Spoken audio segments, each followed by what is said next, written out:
Hello everyone. Today I am going to start stanza second of Ode on Grecian urn, lines 11 to 20. And the lines are: heard melodies are sweet, and those unheard are more sweeter too, and she be fair. This stanza emphasizes the permanence of a moment captured by art. In art, everything becomes permanent, but in actual life, songs end, youth passes away, trees become bare, love diminishes, and beauty fades with the passing time. The poet says, the songs we hear through our physical ear are sweet, but the unheard music is even more sweeter than heard music. Therefore, the poet wishes that the piper should continue to play the silent music on soft pipes, not to the physical ear, but more beloved to the spiritual ear, that is soul. The poet then addresses the handsome young man engraved on the urn. The fair, beautiful man will continue to sing the song. The song will never end because the youth is shown to be singing a song. He will remain in the same position forever. In the same way, the trees will never shed their leaves. They will never become bare. They will always be covered with green leaves. They are beyond the effects of every season. Actually, they are frozen in time. Then there is another picture on the urn. A lover is shown. He is trying to kiss his beloved. He is trying to woo his beloved. But he will never ever kiss his beloved. He is painted in that way, and he is going to remain in the same position forever. Again, because he is frozen in time. The time has stopped. Though the lover is very near his goal, that is, his beloved, but he will never be able to achieve his goal, his lover. But the poet consoles the lover and says that he should not feel sad, for the simple reason that his beloved, his lady love, will never grow old. Her beauty will remain forever. Though they did not have that pleasure of kissing each other, that physical pleasure, but still she will always remain fair, and the beloved will always continue to love her. See, this is the explanation of the first stanza, and now I begin with critical comments.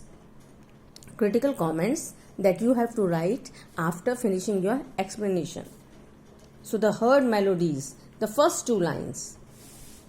Heard melodies are sweet because they appeal to physical ear, whereas melodies are sweeter, unheard melodies are sweeter because they appeal to the soul.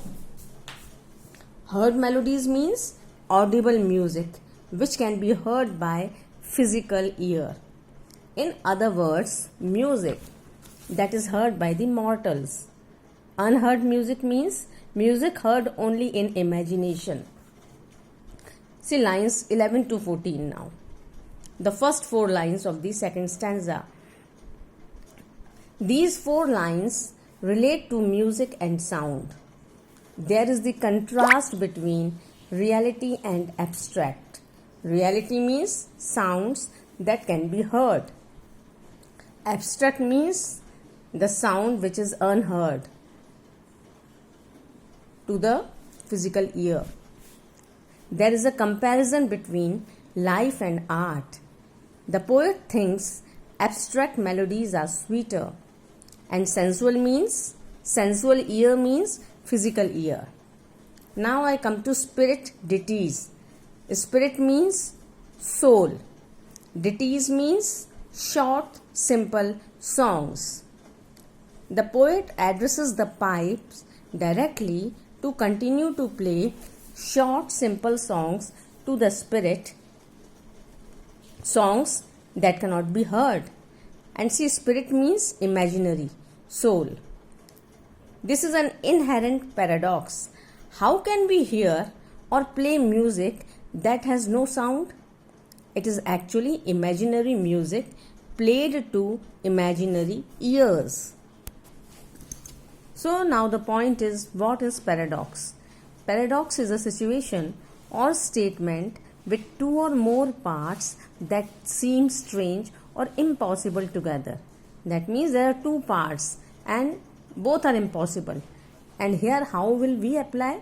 See, music which is not heard and still it is beautiful and it is better. So how can an imaginary music be better than the heard music? It is impossible. So the figure of speech here is paradox. Heard music, good. Unheard music, even more good, even more better than the heard music. So now these two things are impossible. Heard music is better, but unheard music is more better. These two sentences are impossible. Why? Because the music which we cannot hear, how can we consider that music which we are not hearing, which we are not able to hear? How can we consider that unheard music beautiful? How can we consider that unheard music better than that music which we can hear? We will listen the music and then we will conclude whether the music is good or bad. But how can we consider unheard music, the music which we have not even heard? How can we consider that unheard music better or even best than the heard music? So the figure of speech here is paradox. Now I come to lines number 15 to 20. Fair youth, till the last line of the stanza, she be fair. The tree represents nature, beneath which the youth is standing. The song which the youth cannot leave is a symbol of art and expression. The lover is the symbol of unrequited love. And what is the meaning of requited? The meaning of requited is love which is not returned in the same way, in the same manner. So the lover is the symbol of unrequited love and potential fertility. So we see symbolism working here in these lines. Number 4th point. The poet says there is no need for the youth to grieve because he cannot achieve his love in totality. Consummate means physical relations. He is not able to love his beloved physically. On the other hand, the youth should find consolation of living with his beloved forever in art. In this way, he can balance his feelings, his grief.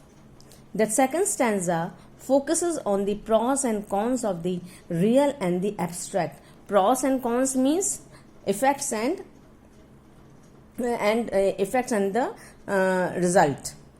The lover who is trying to woo a woman will never get to kiss her because they are both frozen in time. But he will always love her as they are frozen in that particular moment. Ode on a Grecian urn is organized into 10 lines stanzas. The rhyme scheme is AB-AB. Every stanza ends with Miltonic sestate. The first and fifth stanza CDE DCE, the second stanza CDE CED, and the third and fourth stanza CDE CDE. So what is the meaning of pros and cons? The pros and cons means advantages and disadvantages, which you consider carefully so that you can make a sensible decision.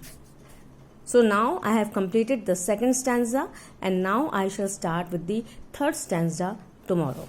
Okay.